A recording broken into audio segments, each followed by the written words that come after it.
राष्ट्रीय स्वयंसेवक संघ के वरिष्ठ प्रचारक इंद्रेश कुमार गुरुवार को दलित महिलाओं संघ श्री काशी विश्वनाथ दरबार में मत्था टेकने पहुंचे। दर्शन पूजन के बाद मीडिया से बात करते हुए उन्होंने कहा कि बाबा का दरबार सर्व प्राणियों के लिए है। बाबा जातियों और मजहब में भेदभाव नहीं करते। आज काशी से पूरे देश को समरसता और समानता का संदेश जा रहा है। देखिए हमारे संवाददाता गौरव मारुति की रिपोर्ट। बाबा भोलेनाथ का दरबार केवल मानवों के लिए नहीं, सर्व प्राणी मात्र के लिए। इसलिए प्रभु चाहे भोलेनाथ के रूप में है, चाहे माता पार्वती के अन्नपूर्णा के रूप में है, जातियों में भेदभाव नहीं करते, मजहबों में कट्टरता, हिंसा और द्वेष नहीं करते, लिंग में नारी पर जुल्म नहीं करते। जो गरीब, दुखी, पीड़ित, कमज़ोर, असहाय, निर्बल है, उनके वो कल्याण करता है। आज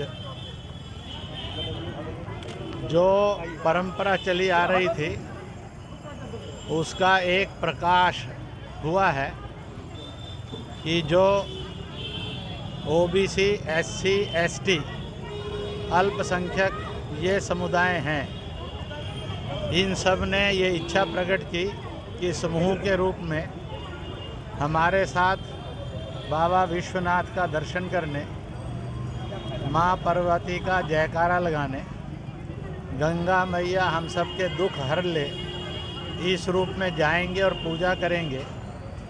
और इसलिए विश्वनाथ हर प्राणी मात्र के थे, हैं और सदा रहेंगे। इसलिए बाबा विश्वनाथ सबको जोड़ते हैं और बाबा विश्वनाथ की ये पुण्य धरा काशी भारत माता सबको मिलाती है।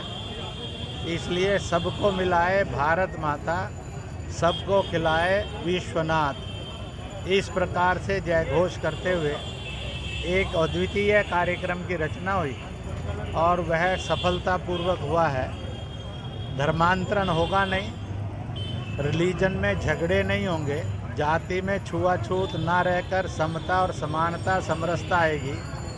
आज का दिन भारत के इतिहास में इस बात के लिए स्मरण किया जाएगा कि हिंद, हिंदू और हिंदुत्व यानी सनातन सबको जोड़ता है, सबका सम्मान करता है, सबको स्वीकार करता है।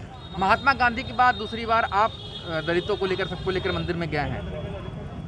ऐसा है, दलितों के लिए, आदिवासी जनजातियों के लिए, अन्य पिछड़े वर्ग और लोगों के लिए पहले भी ये दरबार खुला था, आज भी है, परंतु उनमें यह जो एक भावना थी कि हम वहाँ जाएंगे तो कैसा व्यवहार होगा, आज काशी के विद्वानों ने, पंडितों ने इस बात को स्थापित कर दिया है। बाबा विश्वनाथ प्राणियों में सद्भावना के प्रतीक थे और इसलिए अब काशी से विषमता मिटाओ, समरसता लाओ, छुआछूत भगाओ, प्रेम और प्यार बढ़ाओ।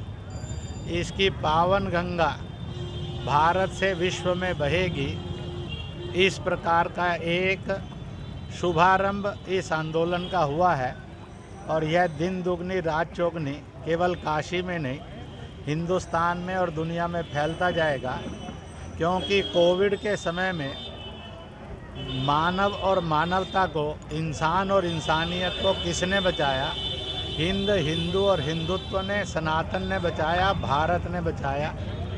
चाहे वैक्सीन से, चाहे योग से, चाहे प्राकृतिक चिकित्सा पद्धति से, चाहे लॉकडाउन से और चाहे आयुर्वेद, यूनानी काढ़ाओं से।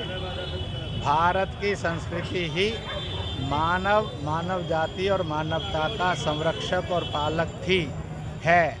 यह कट्टरता और संकुचितता नहीं है। जो इसको कट्टर और संकुचित कहते हैं, उनके शरीर, मन, बुद्धि का उपचार जरूरी है। एक अंतिम सवाल है, जिस तरीके से आपने वाराणसी में शुरू की है, तो क्या देश में जो दूसरे मंदिर है जहाँ इस तरह की छुआछूत वगैरह हैं, तो उस चीज़ों को भी आप खत्म करेंगे?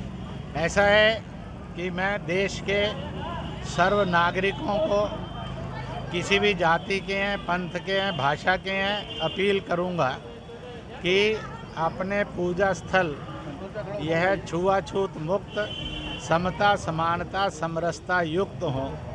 प्रभु के दरबार में, माता मातेश्वरी के दरबार में सबको आशीर्वाद मिले, सबको इस प्रकार की एश्योरेंस मिले कि माँ सबकी है, प्रभु सबके थे, सबके हैं और सबके रहेंगे। मुझे पूरा विश्वास है अब यह एक बहुत बड़े आंदोलन के रूप में विषमता मिटाओ, समरसता लाओ, मजहबी कट्टरता ख़त्म करो, भाईचारा लाओ, इसमें बदलेगा।